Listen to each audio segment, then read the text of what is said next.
ಸ್ನೇಹಿತರೆ ನಮಸ್ಕಾರ. ನಾನು ರವೀಂದ್ರ ಜೋಶಿ. ಇವತ್ತೊಂದು ಅತ್ಯದ್ಭುತವಾದಂಥ ಸಂಚಿಕೆಯನ್ನು ತಮಗೆ ಸಮರ್ಪಣೆ ಮಾಡ್ತಾ ಇದ್ದೀನಿ. ಬಹುಶಃ ಇದು ತಮ್ಮ ಇಡೀ ಬದುಕನ್ನು ಬದಲಿಸಬಹುದು ಎನ್ನುವಂಥ ನಂಬಿಕೆಯೊಂದಿಗೆ ನಾನು ಮಾಡ್ತಾ ಇರುವಂಥ ಸಂಚಿಕೆ. ಬಿಲ್ ಗೇಟ್ಸ್ ಮೈಕ್ರೋಸಾಫ್ಟ್ನಂಥ ಅತ್ಯದ್ಭುತವಾದಂಥ ಕಂಪನಿಯನ್ನು ಸೃಷ್ಟಿಸಿದಂಥ ವ್ಯಕ್ತಿ ಬಿಲ್ ಗೇಟ್ಸ್ ತನ್ನ ಜೀವನದಲ್ಲಿ ಯಶಸ್ಸನ್ನು ಸಂಪಾದಿಸಿದ್ದು ಹೇಗೆ ಎನ್ನುವುದನ್ನು ಇವತ್ತು ತಮ್ಮೆದುರಿಗೆ ಪ್ರಸ್ತುತಪಡಿಸ್ತಾ ಇದ್ದೇನೆ. ಬಿಲ್ ಗೇಟ್ಸ್ ಒಬ್ಬ ಅಸಾಧಾರಣ ವ್ಯಕ್ತಿ ಏನಲ್ಲ. ಬಿಲ್ ಗೇಟ್ಸ್ 100 ಡಿಗ್ರಿಗಳನ್ನು ಇಟ್ಕೊಂಡು ಭಾಳ ದೊಡ್ಡ ಮಟ್ಟದ ತಜ್ಞನಾಗಿದ್ದಂಥ ವ್ಯಕ್ತಿ ಏನಲ್ಲ. ಬಿಲ್ ಗೇಟ್ಸ್ ಅತ್ಯಂತ ವಿಶಿಷ್ಟವಾದಂಥ ವ್ಯಕ್ತಿತ್ವವನ್ನು ಹೊಂದಿದಂಥ ವ್ಯಕ್ತಿ ಏನಲ್ಲ. ಬಿಲ್ ಗೇಟ್ಸ್ ಅಗರ್ಭ ಶ್ರೀಮಂತ ಕುಟುಂಬದಿಂದ ಬಂದಂಥ ವ್ಯಕ್ತಿ ಅಲ್ಲ. ಆತ ಜೀವನದಲ್ಲಿ ಫೇಲ್ಯೂರ್ಗಳನ್ನು ನೋಡಿ ಅದರ ಸೋಪಾನದ ಮೇಲೆ ಬದುಕನ್ನು ಕಟ್ಟಿಕೊಂಡು ಯಶಸ್ವಿಯಾದಂಥ ಮನುಷ್ಯ. ಆತ ಪಾಲಿಸಿದ 8 ಸೂತ್ರಗಳನ್ನು ಇವತ್ತು ತಮ್ಮೆದುರಿಗೆ ಪ್ರಸ್ತುತಪಡಿಸ್ತಾ ಇದ್ದೇನೆ. ಈ ಸೂತ್ರಗಳು ತಮ್ಮ ಬದುಕಿಗೆ ಪಥಿಕನಾಗಿ ಕೆಲಸ ಮಾಡಬೇಕು.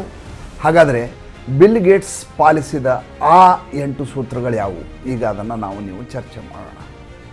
ನೀವು ಈ ಸೂತ್ರಗಳನ್ನು 6 ತಿಂಗಳುಗಳ ಕಾಲ ನಿರಂತರವಾಗಿ ಪಾಲಿಸುತ್ತಾ ಹೋದರೆ ನಿಮ್ಮ ಬದುಕಿನಲ್ಲಾಗುವಂಥ ಬದಲಾವಣೆಯನ್ನು ನೀವು ಮಾತ್ರ ಅಲ್ಲ, ನಿಮ್ಮ ಜೊತೆಗಿರೋರು ಕೂಡ ಗಮನಿಸಬಲ್ಲರು. ಜೊತೆಗೆ ನಿಮ್ಮ ಸಂಪೂರ್ಣ ಬದುಕಿನ ಚಿತ್ರಣವೇ ಬದಲಾಗತ್ತೆ. ಅದರ ಗ್ಯಾರಂಟಿಯನ್ನು ನಾನು ಕೊಡ್ತಾ ಇದ್ದೀನಿ. ನಿಮಗೆ ಭಾಳ ಸಹಜ ಸರಳ ಅನಿಸತ್ತೆ ಮತ್ತು ಇದೇನು ವಿಶೇಷ ಅಲ್ಲ ಅನಿಸತ್ತೆ ಅಂಥ ವಿಷಯದಿಂದ ಪ್ರಾರಂಭ ಮಾಡ್ತೀನಿ. ದಯವಿಟ್ಟು ಓದುವುದನ್ನು ರೂಢಿಸಿಕೊಳ್ಳಿ. ರೀಡಿಂಗ್, ಓದುವುದರ ಮೂಲಕ ನಮ್ಮ ಜ್ಞಾನದ ಪರಿಧಿ ವ್ಯಾಪ್ತಿ ಜಾಸ್ತಿ ಆಗುತ್ತೆ. ಜಗತ್ತನ್ನು ನಾವು ನೋಡುವ ದೃಷ್ಟಿಕೋನ ಬದಲಾಗತ್ತೆ. ಜೊತೆಗೆ ನಮ್ಮ ಬದುಕನ್ನು ಹೇಗೆ ನಾವು ಸುಧಾರಿಸಿಕೊಳ್ಳಬಹುದು ಎನ್ನುವಂಥ ಐಡಿಯಾ ಬರುತ್ತೆ. ಹಾಗಾದರೆ ಯಾವ ಪುಸ್ತಕವನ್ನು ಓದಬೇಕು? ನಿಮ್ಮ ಬದುಕನ್ನು ಬದಲಿಸುವಂಥ, ಗುಣಾತ್ಮಕವಾಗಿ ನಿಮ್ಮನ್ನು ಬದಲಿಸಬಲ್ಲಂಥ ಪುಸ್ತಕಗಳನ್ನು ಓದಿ. ಅದನ್ನು ನಿರಂತರವಾಗಿ ಓದಬೇಕಾಗಿಲ್ಲ. ದಿನಕ್ಕೆ ಕೇವಲ ಅರ್ಧ ಗಂಟೆಯ ಕಾಲ ಒಂದು ಪುಸ್ತಕವನ್ನು ಓದಿದರೆ ಸಾಕು. ನೀವೇನು ಒಂದು ದಿನ ಕೂತ್ಕೊಂಡು 100 ಪುಟ ಓದು, 80 ಪುಟ ಓದು, ಅದನ್ನೇ ವೃತ್ತಿ ಮಾಡ್ಕೋ, ಅದರಿಂದನೇ ಬದುಕನ್ನು ಕಟ್ಕೋ ಅಲ್ಲ. ನಿಮ್ಮ ಜೀವನದ ಚಟುವಟಿಕೆಯ ಅರ್ಧ ಗಂಟೆಯನ್ನು ಅಧ್ಯಯನಕ್ಕೆ ಮೀಸಲಾಗಿಡಿ. ಓದುವುದು ಅಂದರೆ ಏನು?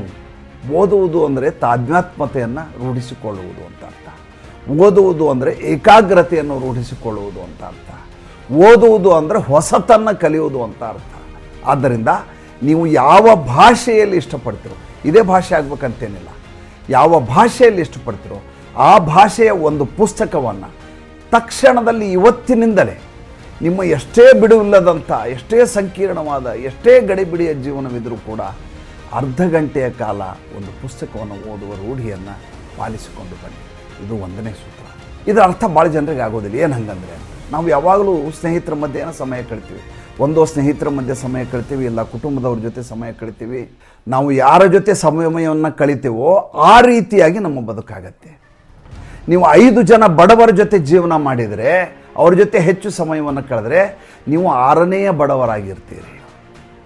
ನೀವು 5 ಜನ ಶ್ರೀಮಂತರ ಜೊತೆ ನಿಮ್ಮ ಸಮಯವನ್ನು ವ್ಯಯ ಮಾಡಿದ್ದೆ ಆದರೆ ನೀವು 6ನೇಯ ಶ್ರೀಮಂತರಾಗ್ತೀರಿ. ನೀವು 5 ಜನ ನಕಾರಾತ್ಮಕವಾಗಿ ಆಲೋಚನೆ ಮಾಡುವಂಥ ಜನರ ಜೊತೆ ಸಮಯವನ್ನು ಕಳೆದ್ರೆ ನೀವು ಕೂಡ ನೆಗೆಟಿವಿಟಿಯನ್ನು ರೂಢಿಸಿಕೊಂಡು ಹೋಗ್ತೀರಿ. ನೀವು 5 ಜನ ಸಕಾರಾತ್ಮಕವಾಗಿ ಆಲೋಚನೆ ಮಾಡುವ ಜನರ ಜೊತೆ ಸಮಯವನ್ನು ಕಳೆದ್ರೆ ನಿಮಗೆ ಜಗತ್ತೆಲ್ಲ ಪಾಸಿಟಿವ್ ಆಗಿ ಕಾಣಿಸುತ್ತೆ. ನಿಮ್ಗೆ ಯಾವುದರಲ್ಲಿಯೂ ತಪ್ಪುಗಳೇ ಕಾಣೋದಿಲ್ಲ, ಎಲ್ಲಿಯೂ ಕೂಡ ಋಣಾತ್ಮಕವಾದ ಆಲೋಚನೆಗಳೇ ಬರೋದಿಲ್ಲ. ಒಂದಷ್ಟು ಜನ ಅಂಜುಪುರಕರು, ಹೇಡಿಗಳು, ಮಾತಿಗೂ ಗೊಂದಲವನ್ನುಂಟು ಮಾಡುವವ್ರ ಜೊತೆ 4 ದಿವಸ ಕಳೀರಿ. ನಿಮಗೆ ಗೊತ್ತಿಲ್ಲದ ಹಾಗೆ ಪರೋಕ್ಷವಾಗಿ ನೀವು ಕೂಡ ಅದೇ ವ್ಯಕ್ತಿತ್ವವನ್ನು ರೂಢಿಸ್ಕೊಂಡು ಬಿಟ್ಟಿರ್ತೀರಿ. ನಿಮ್ಮ ಸ್ವಂತಿಕೆ ಯಾವತ್ತೂ ಕೆಲಸ ಮಾಡೋದಿಲ್ಲ. ಸಮಾಜದ ಮಧ್ಯೆ ಕಳೆಯುವ ನೀವು ಯಾರ ಜೊತೆ ಸಮಯವನ್ನು ಕಳೀತೀರೋ ಆ ರೀತಿಯಾಗಿ ಮಾರ್ಪಡುತ್ತೀರಿ. ಇದು ನಿಮಗೆ ನೆನಪಿರಲಿ. ಆದ್ದರಿಂದ ನೆಟ್ವರ್ಕಿಂಗ್ ಅಂತ ಏನು ಹೇಳಿದೆ, ಯಾವ ಬಿಲ್ ಗೇಟ್ಸ್ ತನ್ನ ಸೂತ್ರದಲ್ಲಿ ಭಾಳ ಮುಖ್ಯವಾಗಿ 2ನೇಯ ಸೂತ್ರವನ್ನು ಹೇಳಿದ್ದಾನೆ. ಅದರಲ್ಲಿ ಆತ ಹೇಳ್ತಾನೆ, ನಿಮ್ಮ ಜೀವನ ಮೌಲ್ಯವರ್ಧಿತವಾಗಬೇಕು ಅಂದರೆ, ಕ್ವಾಲಿಟಿ ಲೈಫ್ ಮಾಡಬೇಕು ಅಂದರೆ ಅತ್ಯದ್ಭುತವಾಗಿ ಆಲೋಚನೆ ಮಾಡುವಂಥ, ಹೊಸ ಕನಸು ಕಾಣುವಂಥ ಮತ್ತು ಆದಷ್ಟು ಹೊಸತಿಗಾಗಿ ಹಂಬಲಿಸುವಂಥ ಜನ ಯಾರಿದ್ದಾರೋ, ಸಾಧನೆ ಮಾಡಬೇಕು ಅಂತ ಹಪಹಪಿಸುವಂಥ ಜನ ಯಾರಿದ್ದಾರೋ ಅವ್ರ ಜೊತೆ ಸಮಯವನ್ನು ಕಳೆಯಿರಿ. ಆವಾಗ ನಿಮಗೆ ಗೊತ್ತಿಲ್ಲದ ಹಾಗೆ ನೀವು ಕೂಡ ಹಾಗೆ ಆಗಿರ್ತೀರಿ. ಇನ್ನು ಮೂರನೇದಾಗಿ ಸ್ಕಿಲ್ ಡೆವಲಪ್ಮೆಂಟ್ ಭಾಳ ಮುಖ್ಯವಾದಂಥ ಕಾಲಘಟ್ಟದಲ್ಲಿ ನಾವಿದ್ದೀವಿ ಇವತ್ತು. ನೀವು ಯಾವುದೇ ಉದ್ಯೋಗವನ್ನು ಮಾಡಿ, ಅದರ ಜೊತೆ ಯಾವುದಾದ್ರೂ ಒಂದು ಕಲೆಯನ್ನು, ಯಾವುದಾದ್ರೂ ಒಂದು ವಿಷಯದಲ್ಲಿ ಪ್ರಾವೀಣ್ಯತೆಯನ್ನು ಪಡೆಯಿರಿ. ಡಿಜಿಟಲ್ ಕಂಟೆಂಟ್ ಮಾಡಲಿಕ್ಕೆ ಶುರು ಮಾಡಿ, ಇಲ್ಲ ವಿಡಿಯೋಗಳಲ್ಲಿ ಮಾತನಾಡುವುದನ್ನು ರೂಢಿಸ್ಕೊಳ್ಳಿ, ಪರ್ಸನಾಲಿಟಿ ಡೆವಲಪ್ಮೆಂಟ್ ಭಾಷಣ ಮಾಡುವುದನ್ನು ಕಲಿಯಿರಿ, ಅಥವಾ ಯಾವುದಾದ್ರೂ ಒಂದು ಪ್ರಾಡಕ್ಟನ್ನು ಉತ್ಪಾದನೆ ಮಾಡುವುದನ್ನು ರೂಢಿಸಿಕೊಳ್ಳಿ. ಯಾವುದಾದ್ರೂ ಒಂದು ವಿಷಯದಲ್ಲಿ ಕರಗತರಾಗಬೇಕು. ನೀವು ಒಂದು ವಿಷಯದಲ್ಲಿ ಪರಿಣತರಾಗಬೇಕು, ಯಾವುದಾದ್ರೂ ಆಗಿರ್ಬೋದು. ಅದ್ಭುತವಾಗಿ ಅಡುಗೆ ಮಾಡುವುದನ್ನು ಕಲಿಯಿರಿ. ತರುಣಿಯರಾಗಿದ್ದರೆ, ಮಹಿಳೆಯರಾಗಿದ್ದರೆ, ಗೃಹಿಣಿಯರಾಗಿದ್ದರೆ ತುಂಬ ಚೆನ್ನಾಗಿ ಅಡುಗೆ ಮಾಡೋದು ಅದನ್ನು ರೂಢಿಸ್ಕೊಳ್ಳಿ. ಇಂಟೀರಿಯರ್ ಡಿಸೈನಿಂಗ್ ಅದನ್ನು ಮಾಡುವುದನ್ನು ರೂಢಿಸ್ಕೊಳ್ಳಿ. ತುಂಬ ಸುಂದರವಾದ ಪೇಂಟಿಂಗ್ ಮಾಡೋದು ಅದನ್ನಾದರೂ ರೂಢಿಸ್ಕೊಳ್ಳಿ. ಯಾವುದಾದ್ರೂ ಒಂದು ಕಲೆಯನ್ನು, ಯಾವುದಾದ್ರೂ ಒಂದು ಸ್ಕಿಲ್ಲನ್ನು ರೂಢಿಸಿಕೊಳ್ಳೋದು ಜೀವನದಲ್ಲಿ ಬಹಳ ಮುಖ್ಯ. ಯಾಕೆಂದರೆ ಅದು ಮುಂದೆ ನಮ್ಮ ಬದುಕಿನ ಮೌಲ್ಯವನ್ನು ವೃದ್ಧಿಸಬಲ್ಲಂಥ, ನಮಗೆ ವೃತ್ತಿಯಾಗಿ ಪರಿಣಮಿಸಬಹುದಾದಂಥ ಒಂದು ದೊಡ್ಡದಾದಂಥ ಆಯಾಮಾಗಿ ಹೊರಹೊಮ್ಮುತ್ತೆ. ನಾನೊಬ್ಬ ಮಾತುಗಾರನಾಗ್ತೀನಿ ಅಂತ ನನಗೆ ಕಲ್ಪನೆಯೇ ಇರಲಿಲ್ಲ. ನಾನೊಬ್ಬ ವೃತ್ತಿಪರ ಲೇಖಕ, ಪತ್ರಕರ್ತ, ನನಗೂ ಮಾತಿಗೂ ಸಂಬಂಧವೇ ಇಲ್ಲ. ಆದರೆ ಕ್ಯಾಮ್ರಾದ ಮುಂದೆ ಮಾತನಾಡಬೇಕು ಅನ್ನುವುದನ್ನು ಕಲಿಸಿಕೊಟ್ಟು ನನಗೆ ಕೈ ಕಟ್ಕೊಂಡು ಮಾತಾಡ್ತಾ ಇದ್ದೆ. ಕೈ ಬಿಡ್ತಾನೆ ಇರಲಿಲ್ಲ. ನನ್ನ ಕೈಗಳು ಕೂಡ ಮಾತನಾಡ್ತವೆ, ಅವು ಕೂಡ ಭಾವನೆಗಳನ್ನು ಹೊರಹೊಮ್ಮಿಸಬಹುದು, ನನ್ನ ಭಂಗಿ ಬೇರೆಯವ್ರ ಮೇಲೆ ಪರಿಣಾಮ ಬೀರುತ್ತೆ ಅನ್ನುವಂಥ ಕಿಂಚಿತ್ ಕಲ್ಪನೆ ಕೂಡ ನನಗಿರಲಿಲ್ಲ. ಆದರೆ ಒಂದು ಸಲ ಶುರು ಮಾಡಿದ ಮೇಲೆ ತಂತಾನೇ ಅದು ಕರಗತ ಆಗ್ತಾ ಹೋಗುತ್ತೆ. ಮಾತುಗಳು ತಂತಾನೇ ಬರಲಿಕ್ಕೆ ಶುರುವಾಗ್ತವೆ, ಭಾಷೆ ತಂತಾನೇ ಬೆಳೀಲಿಕ್ಕೆ ಶುರುವಾಗುತ್ತೆ. ಜೊತೆಗೆ ಓದುವಿಕೆ, ಜೊತೆಗೆ ಅದೇ ವೃತ್ತಿಯಲ್ಲಿರುವಂಥ ಜನರ ಜೊತೆ ಸಖ್ಯ ಬೆಳೆಯುತ್ತೆ. ಜೊತೆಗೆ ಆ ವೃತ್ತಿಯಲ್ಲಿರುವಂಥ, ಆ ಕ್ಷೇತ್ರದಲ್ಲಿರುವಂಥ ಬೇರೆ ಬೇರೆ ಹೊಳಹುಗಳು ಶುರುವಾಗ್ತವೆ. ಆ ಕ್ಷೇತ್ರದಲ್ಲಿ ಇರುವಂಥ ಬೇರೆ ಬೇರೆ ಅವಕಾಶಗಳು ನಮಗೆ ಲಭ್ಯ ಆಗ್ತವೆ. ಒಬ್ಬ ಅದ್ಭುತವಾದ ಅಡುಗೆ ಮಾಡೋರಿದ್ದರೆ 100 ಕಡೆ ಅವ್ರಿಗೆ 100 ಆರ್ಡರ್ಗಳು ಸಿಗ್ತವೆ. ಏನೂ ಇಲ್ಲ ಅಂದರೆ ಡಾರ್ಕ್ ಕಿಚನ್ ಅಂತ ಮಾಡಿಕೊಂಡು ಮನೆಯಿಂದ ಹೊರಗಡೆ ಮಾರ್ಕೆಟ್ ಮಾಡುವಂಥ ಅವಕಾಶ ಇರುತ್ತೆ. Skill development is the major criteria for your value life. Time management ಭಾಳ ಮುಖ್ಯವಾದಂಥದ್ದು. ಏನಿದು ಟೈಮ್ ಮ್ಯಾನೇಜ್ಮೆಂಟ್ ಅಂದರೆ? ಎಲ್ಲರೂ ಹೇಳ್ತಾರೆ ಟೈಮ್ ಸರಿಯಾಗಿ ಮಾಡಬೇಕು. ಅದಲ್ಲ. ಟೈಮ್ ಮ್ಯಾನೇಜ್ಮೆಂಟ್ ಅಂದರೆ ನಿಮ್ಮ ಸಮಯವನ್ನು ನೀವು ಹೇಗೆ ಬಳಸಿಕೊಳ್ತಾ ಇದ್ದೀರಿ, ಸದ್ವಿನಿಯೋಗಗೊಳಿಸಿಕೊಳ್ತಾ ಇದ್ದೀರಿ. ನನಗೊಬ್ಬ ಪೊಲೀಸ್ ಆಫೀಸರ್ದು ಪಾಡ್ಕಾಸ್ಟ್ ಮಾಡಿದೆ ನಾನು. ಭಾಳ ಹೆಸರಾಂತ ಪೊಲೀಸ್ ಆಫೀಸರ್ ಉಮೇಶ್ ಅಂತೇಳಿ. ಅವ್ರು ಕೇಳಿದೆ, ಅಲ್ಲ ಸರ್ ನೀವು ಪುಸ್ತಕ ಬರಿತೀರಿ, ಆಮೇಲೆ ಅದು ಯಾವುದೋ ಫಾರ್ಮ್ ಹೌಸ್ ಮಾಡ್ತೀನಿ ಅಂತ ಹೇಳ್ತೀರಿ, ಇನ್ಯಾವುದೋ ಲೆಕ್ಚರ್ ಕೊಡ್ಲಿಕ್ಕೆ ಹೋಗ್ತೀರಿ, ಇನ್ಯಾವುದೋ ಚಾನಲ್ಗೆ ಸಂದರ್ಶನಕ್ಕೆ ಹೋಗ್ತೀರಿ, ನಿಮ್ಗಾಗಲೇ 64-65 ವರ್ಷ, ಇಷ್ಟೆಲ್ಲ ಹೇಗೆ ಮಾಡ್ತೀರಿ ಅಂದಾಗ ಅವ್ರು ಒಂದು ಮಾತು ಹೇಳಿದ್ರು. ನಾನು ಭಾಳ ಚೆನ್ನಾಗಿ ಹೇಳಿದ್ರು. ನೋಡ್ರಿ ಜೋಶಿ ಅವರೇ, ಎಲ್ಲರೂ ಮಲ್ಕೊಂಡಿರ್ತಾರಲ್ಲ ಅವಾಗ ನಾವು ಎದ್ದು ಬಿಡ್ಬೇಕು. ಆಮೇಲೆ ಅಂದೆ, ಎದ್ದ ಮೇಲೆ ಎಲ್ಲರೂ ಹೇಳೋಕ್ಕಿಂತ ಮುಂಚೆ ಇಡೀ ದಿವಸದ ಕೆಲಸ ಏನಿದೆ ಅದು ಮುಗಿಸ್ಬಿಡ್ಬೇಕು. ಬೆಳಗ್ಗೆ ಎದ್ದು ವಾಕಿಂಗ್ ಹೋಗಿದ್ರೆ ವಾಕಿಂಗ್ ಹೋಗಬೇಕು. ಅದಾದಮೇಲೆ ಓದೋದಿದ್ರೆ ಮನಸ್ಸು ಫ್ರೆಶ್ ಆಗಿರ್ತದೆ, ಓದ್ಕೊಂಡು ಬರಬೇಕು. ಅದಾದಮೇಲೆ ಬರೆಯೋದು ಏನಾರ ಇದ್ದರೆ ಏಕಾಂತ ಬೇಕು, ಯಾವುದೇ ಫೋನಿನ ಡಿಸ್ಟರ್ಬೆನ್ಸ್ ಇರಬಾರ್ದು. ಆವಾಗ ಬರೆಯೋದನ್ನು ಬರೆದು ಬಿಡಬೇಕು. ಏನೇನು ಮಾಡ್ಲಿಕ್ಕೆ ಸಾಧ್ಯವೋ ಎಲ್ಲವೂ ಜಗತ್ತು ಎದ್ದು ಓಡಾಡೋಕ್ಕಿಂತ ಮುಗಿಸ್ಬಿಡ್ಬೇಕು. ಆಮೇಲೆ ಬೇಕಾದ್ರೆ ಒಂದು ತಾಸು ಭಾಳ ಸುಸ್ತಾಗಿದೆ, ದಣಿವಾಗಿದೆ ಅಂದ್ರೆ ಮಲ್ಕೊಳ್ರಿ, ವಿಶ್ರಾಂತಿ ಮನುಷ್ಯನಿಗೆ ಬೇಕೇ ಬೇಕು. ಆದರೆ ನೀವು ಎಲ್ಲರೂ ಕೆಲಸ ಮಾಡುವುದಕ್ಕಿಂತ ಮುಂಚೆ ನಿಮ್ಮ ಕೆಲಸ ಮುಗಿಸ್ಕೊಂಡ್ಬಿಡ್ರಿ ಅಂದ್ರೆ ಅದು ಎಲ್ಲರಿಗೂ ಸಾಧ್ಯ ಆಗೋದಿಲ್ಲ. ಮತ್ತು ಅದು ನಮ್ಮ ಬದುಕಿಗೆ ಅಭ್ಯಾಸ ಆಗಬಹುದು, ಆಗದೇ ಇರ್ಬೋದು. ನನ್ನ ರೂಢಿ ಹೇಗಪ್ಪ ಅಂದರೆ, ಬೆಳಗ್ಗೆ ಬ್ರಾಹ್ಮಿ ಮುಹೂರ್ತದಲ್ಲಿ ಹೇಳ್ತೇನೆ, 3:45 ಎಚ್ಚರ ಆಗುತ್ತೆ. ನನಗೆ ಗೊತ್ತಿಲ್ಲದೆ ಆಗೋದು ಅದು. ನಾನು ಉದ್ದೇಶಪೂರ್ವಕವಾಗಿ ಎದ್ದವನು ಅಲ್ವೇ ಅಲ್ಲ. ನನಗೆ ನಿದ್ದೆ ಅಂದರೆ ತುಂಬ ಇಷ್ಟ. ನನಗೆ ಆದಷ್ಟು ಹೆಚ್ಚು ಕಾಲ ಹಾಸಿಗೆ ಮೇಲೆ ಹೊರಳಾಡೋದು ಅಂದರೆ ನನ್ನ ಅತ್ಯಂತ ಪ್ರಿಯವಾದಂಥ ಹವ್ಯಾಸ ನನಗೆ. ಆದರೆ ನನಗಿರುವಂಥ ವೃತ್ತಿಯ ಬದ್ಧತೆ ನನಗೆ ಹಾಗೆ ಮಲ್ಕೊಳ್ಳಿಕ್ಕೆ ಬಿಡೋದಿಲ್ಲ, ನನ್ನ ಚಾಂಚಲ್ಯ ನನ್ನ ಮಲಗಲಿಕ್ಕೆ ಬಿಡೋದಿಲ್ಲ. ನಿಮ್ಮ ಸಮಯವನ್ನು ಈ ದಿವಸ ಹೇಗೆ ವ್ಯಯಿಸಿದ್ದೀರಿ? ಬೆಳಿಗ್ಗೆ ಎದ್ದವರು ರಾತ್ರಿವರೆಗೂ ಏನೇನು ಮಾಡಿದ್ದೀರಿ? ಇದು ನಿಮ್ಮ ಮೌಲ್ಯವರ್ಧನೆ, ನಿಮ್ಮ ವ್ಯಾಲ್ಯೂವನ್ನು ಹೇಗೆ ಆ್ಯಡ್ ಮಾಡಿದೆ? ಅದು is the product of his own thoughts. ಪ್ರತಿಯೊಬ್ಬ ವ್ಯಕ್ತಿಯು ತನ್ನ ವಿಚಾರಗಳ ಒಟ್ಟು ಮೊತ್ತವೇ ಆ ವ್ಯಕ್ತಿ. ರವೀಂದ್ರ ಜೋಶಿ ಅಂದರೆ ರವೀಂದ್ರ ಜೋಶಿಯ ಒಟ್ಟು ವಿಚಾರಗಳ ಮೊತ್ತ ನಾನು. ಹಾಗೆ ನೀವು ನಿಮ್ಮ ಒಟ್ಟು ವಿಚಾರಗಳ ಮೊತ್ತ. ನೀವು ಭಾಳ ಅದ್ಭುತವಾದ ವ್ಯಕ್ತಿ ಅಂತ ನಿಮ್ಮನ್ನು ನೀವು ಅಂದ್ಕೊಂಡ್ರೆ ನೀವು ಅದ್ಭುತವಾದ ವ್ಯಕ್ತಿ. ನನ್ನ ಕಡೆ ಏನಿಲ್ಲ, ನಾನು ಭದ್ರಾಬೆ, ನನ್ನಂಥ ವೇಸ್ಟ್ ಬಾಡಿ ಯಾರಿಲ್ಲ ಅಂತ ಅಂದ್ಕೊಂಡ್ರೆ ನೀವು ವೇಸ್ಟ್ ಬಾಡಿ. ನೀವೇನು ಅನ್ಕೋತೀರಿ ಅದೇ ನೀವು. ಯದ್ಭಾವಂ ತದ್ಭವತಿ. ನಾವೇನು ಅನ್ಕೋತೀವಿ ಅದೇ ಆಗೋದು. ಹಾಗೆ ನಿಮ್ಮ ಸಮಯವನ್ನು ವ್ಯಯಿಸುವುದಿದೆಯಲ್ಲ, ಅದು ನಿಮ್ಮ ಮೌಲ್ಯವನ್ನು ಹೆಚ್ಚುಗೊಳಿಸಬೇಕು. ದಿನಚರಿಯನ್ನು ಮೇಂಟೈನ್ ಮಾಡದೆ ಇರಕೂಡದು. ನಮ್ಮ ಅತಿ ದೊಡ್ಡ ಸಮಸ್ಯೆ ಇವತ್ತಿನ ಕಾಲಘಟ್ಟದಲ್ಲಿ ಏನಂದರೆ, ನಮ್ಮ ಕಡೆ ಪೆನ್ನೇ ಇಲ್ಲ, ನಮ್ಮ ಕಡೆ ಡೈರಿ ಇಲ್ಲವೇ ಇಲ್ಲ. ಡೈರಿಯನ್ನು ಮರೆತು ಬಿಟ್ಟಿದ್ದೀವಿ. ಸಮಯವನ್ನು ನೋಡಲಿಕ್ಕೆ ನಮ್ಮ ಕಡೆ ವಾಚ್ಗಳು ಇರೋದಿಲ್ಲ, ಮೊಬೈಲಲ್ಲಿ ಟೈಮ್ ನೋಡ್ಕೋತೀವಿ. ನಮಗೆ ಬರೆಯಬೇಕು ಅನ್ನೋದೇ ಮರ್ತು ಹೋಗಿದೆ. ಬರೆಯೋದ್ರ ಬದಲು ಟೈಪ್ ಮಾಡಲಿಕ್ಕೆ ಶುರು ಮಾಡಿದ್ದೀವಿ. ದಯವಿಟ್ಟು ಒಂದು ಡೈರಿ, ಒಂದು ಪೆನ್ನನ್ನು ಯಾವಾಗಲೂ ಜೊತೆ ಇಟ್ಕೊಳ್ಳಿ. ರಾತ್ರಿ ಕೂತ್ಕೊಂಡು ಇವತ್ತೇನು ಮಾಡಿದ್ದೀನಿ ಅಂತ ಬರೀರಿ. ನಿಮಗೆ ಆವಾಗ ಬೇಸರ ಆಗತ್ತೆ, ಇವತ್ತು ನಾನು ಏನು ಮಾಡಿಲ್ಲ ಅಂತ ಸ್ಪಷ್ಟವಾಗಿ ಗೊತ್ತಾಗತ್ತೆ. ಅಥವಾ ಮಾಡಿದರೂ ಕೂಡ ನನಗಿರುವ ತಾಕತ್ತಿನ, ನನ್ನ ಸಾಮರ್ಥ್ಯದ, ನನ್ನ ಕ್ಷಮತ್ವದ 10% ಕೂಡ ಇವತ್ತು ಮಾಡಲಿಕ್ಕೆ ಸಾಧ್ಯ ಆಗಿಲ್ಲ ಅಂತ ನಿಮ್ಗೆ ಗೊತ್ತಾಗತ್ತೆ. ಯಾವಾಗ ಹಾಗೆ ಗೊತ್ತಾಗತ್ತೋ ಅವಾಗ ನಿಮ್ಮಲ್ಲೊಂದು ತುಡಿತ ಶುರುವಾಗತ್ತೆ. ನಾಳೆ ನಾನು ಹೆಚ್ಚಿನ ಕೆಲಸ ಮಾಡಬೇಕು ಅಂತ ನಿಮ್ಗೆ ಗೊತ್ತಾಗತ್ತೆ. ಇವತ್ತು 10 ಕೆಲಸ ಮಾಡಬೇಕು ಅಂದ್ಕೊಂಡು ಶುರು ಮಾಡ್ತೀವಿ, 2 ಕೆಲಸ ಮುಗೀತದೆ, ಇನ್ನು 8 ಬಾಕಿ ಉಳಿತಾವೆ. ಯಾಕೆಂದರೆ ಟೈಮ್ ಮ್ಯಾನೇಜ್ಮೆಂಟನ್ನು ಸರಿಯಾಗಿ ನಿರ್ವಹಿಸಿರೋದಿಲ್ಲ ನಾವು. ಯಾವಾಗೋ ಮೊಬೈಲ್ ಹಿಡ್ಕೊಂಡವರು 5 ನಿಮಿಷ ರೀಲ್ ನೋಡೋಣ ಅಂತ ಮನೋರಂಜನೆ ಶುರು ಮಾಡಿದ್ದು 2.5 ಗಂಟೆ ಹೊರಟು ಹೋಗಿರುತ್ತೆ. ಇನ್ಯಾರೋ ಬಂದಾಗ 5 ನಿಮಿಷಕ್ಕಿತ್ತನ್ನು ಕಳಿಸ್ಬಿಡೋಣ ಅಂತ ಮಾತುಕತೆ ಕೂತ್ಕೋತೀವಿ, 1.5 ಗಂಟೆಯಲ್ಲಿ ಕೂತ್ಬಿಡ್ತೀವಿ. ಕಾಫಿ ಕುಡಿದು ಬರೋಣ ಬಾ ಅಂತ ಯಾರನ್ನೋ ಕರ್ಕೊಂಡು ಹೋಟೆಲ್ಗೆ ಹೋಗ್ತೀವಿ. ಆ ಹೋಟೆಲ್ನಲ್ಲಿ 15 ನಿಮಿಷದಲ್ಲಿ ಮುಗಿಬೇಕಾದಂಥ ಇಡೀ ನಮ್ಮ ಉಪಹಾರದ ಕಾರ್ಯಕ್ರಮ 3 ತಾಸನ್ನು ತಿಂದು ಹಾಕಿಬಿಟ್ಟಿರ್ತದೆ. ಟೈಮ್ ಮ್ಯಾನೇಜ್ಮೆಂಟ್ ಮಾಡಲಾರ್ದ ನಾವು ಉದ್ಧಾರ ಆಗ್ಲಿಕ್ಕೆ ಸಾಧ್ಯನೇ ಇಲ್ಲ ಸ್ವಾಮಿ. ಅದಕ್ಕೆ ಉದಾಹರಣೆ ನಾನೇ, ಜೀವಂತ ಸಾದೃಶ್ಯ ಸ್ವರೂಪ ನಾನು. ನನ್ನಷ್ಟು ಕೆಟ್ಟದಾಗಿ ಸಮಯ ಮ್ಯಾನೇಜ್ ಮಾಡೋದವ್ರು ಯಾರೂ ಇಲ್ಲ ಪ್ರಪಂಚದಲ್ಲಿ. ಆದರೆ ಈಗ ನನಗೆ ಅದರ ಮಹತ್ವ ಗೊತ್ತಾಗಿದೆ. ಆ ಮಹತ್ವ ಗೊತ್ತಿದ್ದದರಿಂದಾಗಿ ನಾನು ಹೃದಯಾಂತರ ಆಳದಿಂದ ಹೇಳ್ತಾ ಇದ್ದೀನಿ. ಕಂಠದಿಂದ ಹೇಳೋದಲ್ಲ, ಅಥವಾ ಪಾಠನೂ ಅಲ್ಲ, ಸಲಹೆ ಅಲ್ಲ, ಉಪದೇಶ ಅಲ್ಲ. ನಾನು ಪಾಲಿಸ್ತಾ ಇರೋದನ್ನು ನಾನು ನಿಮ್ಗೆ ಹೇಳ್ತಾ ಇದ್ದೀನಿ. ನಾನು ಹಾಗೆ ಪಾಲಿಸ್ತಾ ಇರೋದರಿಂದ ನಾ ಹೇಳಿದ್ದು ನಿಮಗೆ ನಾಟ್ತಾ ಇದೆ. ಅದು ಭಾಷಣ ಆಗಿದ್ರೆ ನಿಮ್ಗೆ ನಾಟ್ತಿರಲಿಲ್ಲ. ನಾನು ಅದನ್ನು ಜೀವನದಲ್ಲಿ ಅನುಭವಿಸಿ ನಷ್ಟವನ್ನು ಮಾಡಿಕೊಂಡಿರೋದ್ರಿಂದ ನಿಮ್ಮ ಜೀವನದಲ್ಲಿ ಹಾಗೆ ಆಗಬಾರ್ದು ಅನ್ನುವಂಥ ಕಾರಣಕ್ಕೋಸ್ಕರ ನಾನು ನಿಮಗೆ ದಯವಿಟ್ಟು ಅದನ್ನು ಬದಲಿಸಿಕೊಳ್ಳಿ ಅಂತ ಹೇಳ್ತಾ ಇದ್ದೀನಿ. ಇದಕ್ಕೆ ವಯೋಮಿತಿ ಇಲ್ಲ. ಅದು 6 ವರ್ಷದ ಮಗುವಿನಿಂದ ಹಿಡಿದು 95 ವರ್ಷದ ವೃದ್ಧೆಯವರೆಗೂ ಇದೇ ಫಾರ್ಮುಲಾ ವರ್ಕ್ ಆಗತ್ತೆ. 95 ವರ್ಷ ಆಗಿದೆ, ನಾನು ಯಾಕೆ ಟೈಮನ್ನು ವೇಸ್ಟ್ ಮಾಡಬಾರ್ದು ಅಂತ ದಯವಿಟ್ಟು ಅನ್ಕೋಬೇಡಿ. ನಿಮ್ಗೆ ಇನ್ನೂ 5-10 ವರ್ಷಗಳಿದ್ದಾವೆ. ಆ 5-10 ವರ್ಷಗಳಲ್ಲಿ ಏನು ಬೇಕಾದರೂ ಜೀವನದಲ್ಲಿ ಆಗಿಬಿಡಬಹುದು. ಎಷ್ಟೋ ಜನ ತಮ್ಮ ಜೀವನದ ಸಂಧ್ಯಾಕಾಲದಲ್ಲಿ ಎಷ್ಟೆಷ್ಟೋ ಸಾಧನೆಗಳನ್ನು ಮಾಡಿದ್ದಾರೆ. ನಾವು ಯಾಕೆ ಮಾಡಬಾರ್ದು ಸ್ವಾಮಿ? 95ನೇ ವಯಸ್ಸಿನಲ್ಲಿ ಒಂದು ಹೊಸ ಸಾಧನೆಯನ್ನು ಮಾಡಿ ಜಗತ್ತು ನಿಬ್ಬೆರಗಾಗುವ ಹಾಗೆ ಮಾಡುವಂಥ ಅವಕಾಶ ಲಭ್ಯ ಇದೆಯಲ್ಲ. 6 ವರ್ಷದ ಮಗು, ಅದಕ್ಕೆ ಇನ್ನೂ ಬೇಕಾದಷ್ಟು ಜೀವನ ಇದೆ ಅಂತ ಯಾಕೆ ಸುಮ್ಮನೆ ಬಿಟ್ಬಿಡ್ತೀರಿ? ಆಟ ಆಡ್ಕೊಳ್ಳಿ ಬಿಡು ಅಂತ ಬಿಡೋದಲ್ಲ, ಅದಕ್ಕೇನೋ ಒಂದು ಹೊಸದನ್ನು ಕಲಿಸಿ. ಮೊಬೈಲ್ ನೋಡ್ತಾ 1.5 ಗಂಟೆ ಆ ಮಗು ಟೈಮ್ ಕಳೆಯುತ್ತಲ್ಲ, ಆ ಟೈಮಲ್ಲಿ ಅದನ್ನು ಎತ್ಕೊಂಡು ಹೋಗಿ ಮೊಬೈಲ್ ಬದಲು ಆಕಾಶವನ್ನು ತೋರಿಸ್ತಾ ನೋಡೋದು, ಚಂದಪ್ಪ ಇದು ನಕ್ಷತ್ರ ಅಂಥೇಳಿ ಊಟ ಮಾಡಿಸೋದನ್ನು ರೂಢಿ ಮಾಡಿ. ಯಾರಿಗೂ ಅರ್ಥ ಆಗ್ತಾ ಇಲ್ಲ. ಆದರೆ ಅದನ್ನೇ ಮನೋರಂಜನೆಯ ವಸ್ತು ಅನ್ಕೋತೀವಿ. ಅದನ್ನೇ ನಾವು ಅದು ಕೊಡೋದು ಇನ್ಫಾರ್ಮೇಷನ್, ನಾಲೆಡ್ಜ್ ಅಲ್ಲ, ಅದು ಕೊಡೋದು ಇನ್ಫಾರ್ಮೇಷನ್. ನಾವು ಅದನ್ನು ವಿಸ್ಡಮ್ ಅನ್ಕೋತೀವಿ. ಖಂಡಿತವಾಗಿ ವಿಸ್ಡಮ್ ಇರಲಿಕ್ಕೆ ಸಾಧ್ಯವೇ ಇಲ್ಲ. ಹಾಗಿದ್ರೆ ನೀವು ನೋಡಿದಂಥ 100 ರೀಲ್ನಲ್ಲಿ 1 ರೀಲ್ನ ಒಳಗಡೆ ಇದ್ದಂಥ ಗುಣಮಟ್ಟದ ವಸ್ತುವನ್ನು, ವಿಷಯವನ್ನು ನನಗೆ ದಯವಿಟ್ಟು ನೀವು ಹೇಳಿ. ನಂದು ಇದು ಚಾಲೆಂಜ್, ನಿಮಗೆ ನೇರವಾದ ಸವಾಲು. ಸಾಧ್ಯವೇ ಇಲ್ಲ. ಆದ್ದರಿಂದ ದಯವಿಟ್ಟು ಕ್ವಾಲಿಟಿ ಟೈಮನ್ನು ಮೇಂಟೈನ್ ಮಾಡುವುದನ್ನು ಅಭ್ಯಾಸ ಮಾಡಿಕೊಳ್ಳಿ. ಅದಾದಮೇಲೆ ಫೈನಾನ್ಷಿಯಲ್ ಲಿಟ್ರಸಿ ಭಾಳ ಮುಖ್ಯವಾದಂಥ ವಿಚಾರ ಸ್ವಾಮಿ. ಇದು ನಮ್ಗೆ ಯಾಕೆ ಬೇಕು ಅಂತ ನಿಮ್ಗೆ ಅನ್ಸುತ್ತೆ. ಯಾಕೆ ನನ್ನ ಹತ್ರ ದುಡ್ಡೇ ಇಲ್ಲ ಅಂದಾಗ ಫೈನಾನ್ಷಿಯಲ್ ಲಿಟ್ರಸಿ ಯಾಕೆ ಅಂತ. ಯಾರ ಬಳಿ ದುಡ್ಡೆಲ್ಲವೋ ಅವರಿಗೆ ಫೈನಾನ್ಷಿಯಲ್ ಲಿಟ್ರಸಿ ಫಸ್ಟ್ ಬೇಕು.